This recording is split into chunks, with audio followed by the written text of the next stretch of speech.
Hello guys, KP Shamino here with a new video for Let's Train Home. And in this video I'm going to talk about something that is not so simple to understand, and I'm going to try to explain it to you guys. So I'm going to talk about your soldiers, the roles, how they level, the ranks and all that stuff, and how you need to get experience on your soldiers for certain roles. So first of all, we are going to start with the roles. So you got two main roles, I call them, that is on the train and outside the train. So if you go fighting, if you go to points of interest, you need to get guys with another role. So you can see here a rifleman, a machine gunner, a medic, a grenadier and a scout. That are the guys, that are the roles that you need to go outside. So if you need to go fighting, if you need to go to the woods, you need them. Then the roles on the train are worker, engineer, cook and doctor. So that's very simple set. So in every main role, soldiers can have different roles. So what do I mean with it? So you don't need to get one role in this area, so the combat point of interest, or the train area. You can have, I think, 4 or 5 roles on every character. So we can see it here.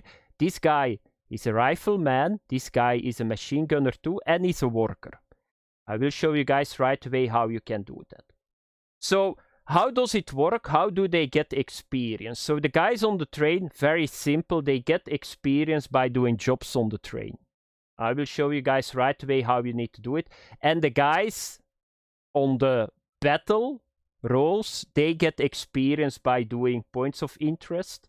It's divided. You get like a bag of experience. It's divided by the squad that you send to it.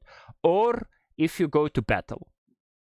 That's at the end you get experience. So you don't get experience on one guy by killing one enemy. No, it's always a certain amount of experience at the end of a mission, and it's divided on all the guys.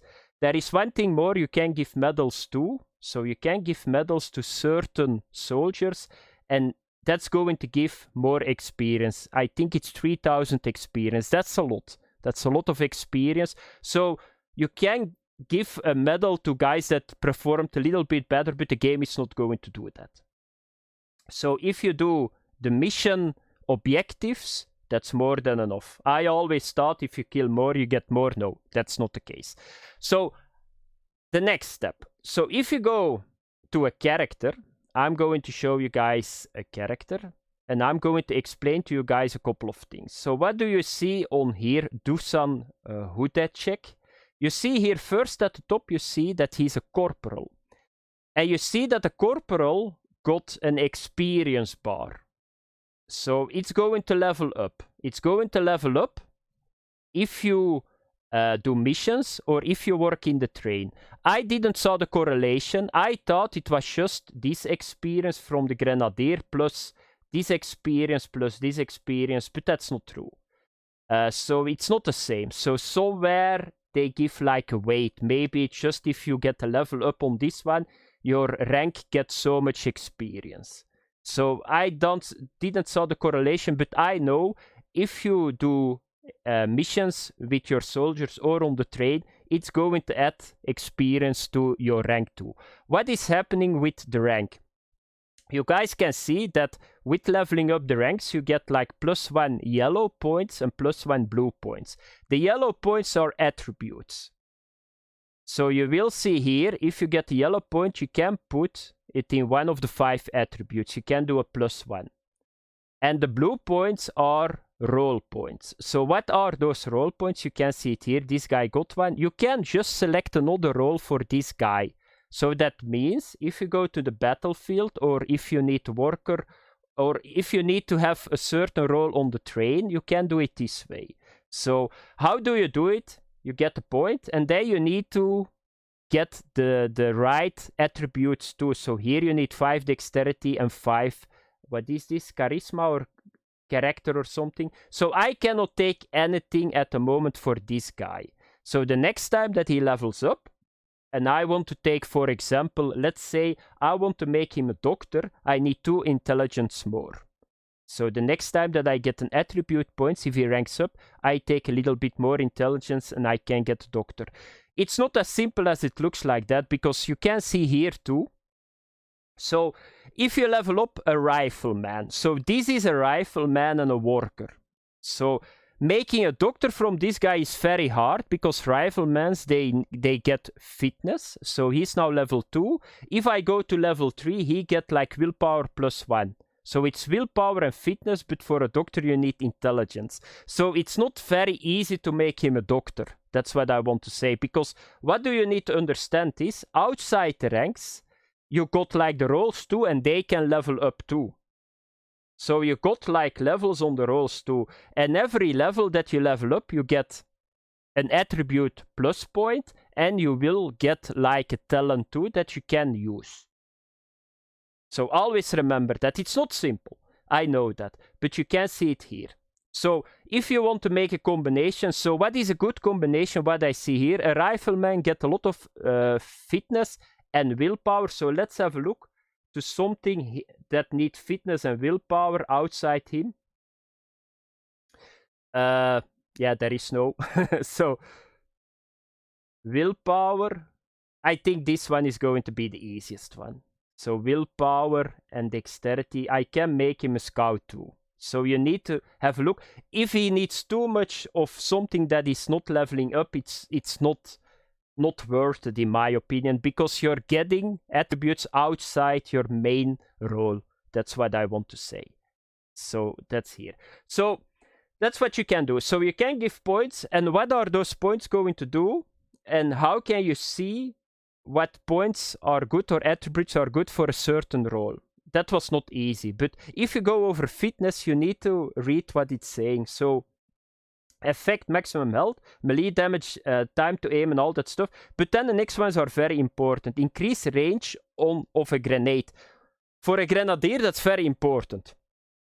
So you need to don't need to go that close to the enemies to throw your grenade. And recoil control. So fitness, recoil control is something that a machine gunner is using. So if you go here to this guy, and now I need to think for a brief moment, here you can see the recoil. So, and you will see that he's stacking fitness and dexterity. And that's the next step. If you don't know what you need to level up, if you get an attribute, just click on it. You can see it here. Grenadier needs fitness and intelligent. A machine gunner needs dexterity and fitness, and that's what you need to take. That's what I saw was very easy. Then for the workers, the engineers, the guys on the train, it does not matter that much because they don't have that. So you got here the roles in the train, and they never got something that they get. They just level it up by doing stuff on the train, and every level they got a certain attribute, and they got the percentage that you see here is more work efficiency. So it's a lot easier. So you can get more roles for a guy. You can get roles on the train and outside. The next thing, so let's go back to this, and we are going to take back this one. So these are the attributes. Here you see the health, you see the morale and the stamina. I'm going to show you guys a little bit later because these need to be up the entire time. So you can get different roles, you can get different workers or roles on the train in the battlefield. And then you will see here threats too. So you can see here, if you hover over it, soldier threats determine their personality and physical feature. Each soldier starts with specific threats and can acquire new ones during the journey to Vladivostok. So why are they important? They are important if you go to points of interest. I will show them really quick now too. I got a video about it too. So can you combine certain roles with each other? Yes. That's very important, because I know people are going to ask, is it worth it to get more than one role? Yeah, it's worth it. It's a lot harder to level it up, but you don't need to level it up sometimes. So I'm going to show you guys this guy. So you will see he's a grenadier and he's a machine gunner. But what I can do is I can use a grenade on my machine gunner. So as long as it has nothing to do with this weapon, you can take it.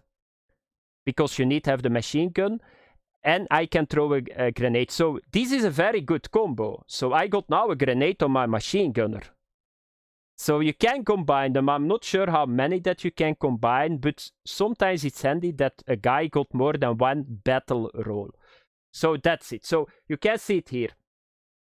So if I go now to this area, so this is how you do it. So if you go to an area, so this is an area that you need to go with your soldiers. You cannot go with the guys that can only work on the train. So if you select a squad, and I'm going to take now the same guy. So let's take the highest ranks here. So here you see him. If I take him now, he got 2 roles. He's a grenadier and he's a machine gunner. The problem is that he needs to use his machine gun, so he cannot take the grenadier, his short rifle. But he can take the grenade of the grenadier. So if I take now this, you can see I can throw a grenade as a machine gunner. And that makes it really strong. I'm not sure there are better combos, but I like this combo a lot. So you can just pull him somewhere, he shoots really fast. And if the guys, the enemies are behind it, behind something that you cannot reach him, you can just throw a grenade. So it's worth it. So that are the guys that go to the battlefield. Here you can see all the stuff that they unlocked. So this is the stuff that you unlock if you go levels up. Here you go. Then the other things. So if you send them to points of interest, you see here threats. Take those threats. So I got a video about it. How can you see it? So create a new squad. Check here the threads, and the one that you need for that point of interest, you take them, and then you just go over there. So that's it for the world. And then on the train, how do you do it on the train? Where is my train, by the way? So you're going to level up workers, engineers, doctors just by putting them on a certain point in the train. That they work on the train. So if you drive with your train, of course, engineers here, they are going to level up. The workers too, because they need to put the coal in the train. That's how you get experience on them. That's how I leveled this guy to level 2. And that's, you don't need to do it. You don't need to do anything. It's just passive. You got a day and a night time. So that you got for every shift a guy. You can do it for every wagon. So here I got a kitchen wagon. So this cook is going to make dinner every day. He's going to get points for cooking. If he levels up, he goes a level higher and his work efficiency goes higher. And you get, I think, a certain experience for rank 2. So I would always suggest that you do both of them. If you drive the train, that your guys that are your highest level ones, that you give him a job on the train too. And then there is something very special here too. So in the infantry car you got repairs. So you can put workers here too. They level up once again. Another thing that is very important to end the video, it has not really anything to do with the experience and rank and all that stuff, but do this. So you can see there are some things very important with guys. So the HP is very important because if they are injured, they lose every hour 1 HP. But that's problematic if you cannot heal them. I don't have a doctor wagon and I don't have medic kits. That's a problem. The same for the stamina. Because stamina you need to go outside. So what I would suggest is do this. So in the inventory car, you can do this. So you can get this update. Increase health and morale recovery by 1 every hour. So you can just stack your guys inside this, outside their shift, and they are just going to get passive health and morale. And that's very important, and this is even more important. If you update this 1 time more, you get stamina. So how do you do that? Very simple. So you just put guys here. If they don't work, so this guy is now injured. I cannot make him better at this moment. I put him here because he's getting his minus health is now 0 because I got a +1 on the wagon and a -1 on injured. Otherwise he's going to die if you don't have that. So that was it, guys. A very complex system, but you need to understand it a little bit. So yeah, that's it. Thanks for watching. Bye bye.